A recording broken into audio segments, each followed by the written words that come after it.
ചിന്നുമോളുടെ ഫോണിൽ ഈ ഒരു സ്റ്റാറ്റസ് കണ്ടത് ശരിക്കും പറഞ്ഞാൽ ഓർമ്മയില്ല കേട്ടോ. അപ്പോൾ ആ ചേട്ടാ ഇച്ചിരി മാങ്ങ തരുമോയെന്ന് ചോദിച്ചാൽ, ആ ചേട്ടാ ഇച്ചിരി മാങ്ങ തരുമെന്നല്ല, ചേട്ടാ ഇത്തിരി മാങ്ങ തരുമോയെന്ന് ചോദിച്ചതും ആ ചേട്ടൻ തരാമെന്ന് പറഞ്ഞു തീർന്നില്ല. അതിന് മുന്നേ ഞങ്ങൾ വണ്ടിയെടുത്ത് അവിടെ എത്തി. കാരണം മാങ്ങ എന്ന് പറഞ്ഞാൽ ഞങ്ങൾ മറിഞ്ഞു വീണ് ചാവും, അതുകൊണ്ട് നമ്മുടെ വീട്ടിലില്ല.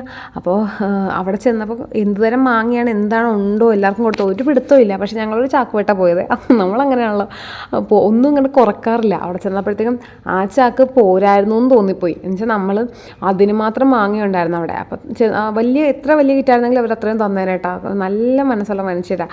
ഞങ്ങൾ ഇത്രയും ദൂരത്ത് നിന്ന് ചെല്ലുന്നവർക്ക് ഇത്രയും അവിടെ പരിസരത്തുള്ള എല്ലാവർക്കും മാങ്ങ കൊടുത്തു. എനിക്കൊന്നും ആ ഏരിയയിലുള്ള എല്ലാവരും അന്ന് മാങ്ങാക്കറിയും മാങ്ങ ജ്യൂസും ഒക്കെ ആയിരിക്കും കുടിച്ചിട്ടുണ്ടാവും. കാരണം അതിന് മാത്രം മാങ്ങ അവർ കൊടുത്തിട്ടുണ്ട്. ഇത് മഴ പെയ്തും കാറ്റിന് എന്തോ ചില്ലൊടിഞ്ഞ് വീണ് കുറേ പച്ചമാങ്ങ അങ്ങനെ ഉണ്ടായിരുന്നു.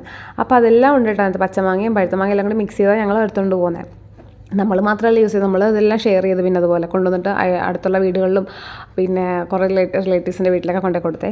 അപ്പോൾ മാങ്ങ ശരിക്കും പറഞ്ഞിട്ടുണ്ടെങ്കിൽ ഒരു വികാരമാണ് സത്യം പറഞ്ഞാൽ. പക്ഷേ ഈ മാവ് നട്ടതല്ല ആ ചേട്ടൻ്റെ അമ്മയാണ്. ആ അമ്മ ഇപ്പോൾ ജീവിച്ചിരിപ്പില്ല, എന്നാലും ഈ മാവിലൂടെ ആ ചേട്ടൻ്റെ അമ്മ ജീവിക്കുന്നുണ്ട് ശരിക്കും പറഞ്ഞിട്ടുണ്ടെങ്കിൽ. കാരണം നമുക്കൊരു പരിചയമില്ലെങ്കിലും ഈ മാങ്ങ ഓരോ പ്രാവശ്യം എടുക്കുമ്പോഴും ഞങ്ങൾ അവരുടെ അമ്മേനെ ഒന്ന് സ്മരിക്കും. കാരണം അവർ കാരണമാണല്ലോ, അല്ല ഞങ്ങൾ ശരിക്കും പറഞ്ഞിട്ടുണ്ടെങ്കിൽ അവർ കാരണമാണല്ലോ നട്ട മാങ്ങയെല്ലാം ഉണ്ടായത് എന്ന് വെച്ചിട്ട്. പിന്നെ അവർക്ക് തരാൻ, ആ ചേട്ടന് തരാനുള്ള നല്ല മനസ്സ്, വേണമെങ്കിൽ തരാതിരിക്കാം. അപ്പോൾ നമ്മുടെ അമ്മ പറയുന്നൊരു കാര്യമുണ്ട്, നമ്മൾ ചെയ്യുന്നതിനുള്ള ഫലം നമ്മുടെ മക്കൾക്കാണ് അനുഭവിക്കുക.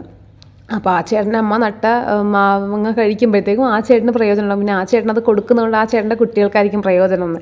ഇത് ഞാൻ പറഞ്ഞല്ലോ കേട്ടോ, നമ്മുടെ അമ്മ എപ്പോഴും പറയുന്നത്, അമ്മ എന്തെങ്കിലും നല്ല കാര്യമൊക്കെ ചെയ്തും പറയും, ഇത് എനിക്കല്ല ഇതിൻ്റെ പ്രയോജനം കിട്ടുന്നത്, നിങ്ങൾക്കാണെന്ന് പറയും.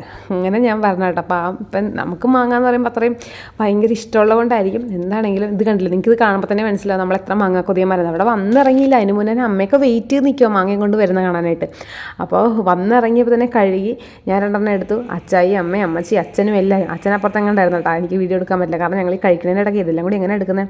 പിന്നെ കുറച്ച് വെയിലായിരുന്നെങ്കിൽ ഉപ്പിട്ട് ഉണക്കിയേനെ. പക്ഷേ ഇതിപ്പോൾ ഞങ്ങൾ ഉപ്പുമാങ്ങ ആക്കാനുള്ള പ്ലാനാണ്. ബാക്കിയെല്ലാം എടുത്തിട്ട് ബാക്കിയൊക്കെ ഷെയറും ആക്കി.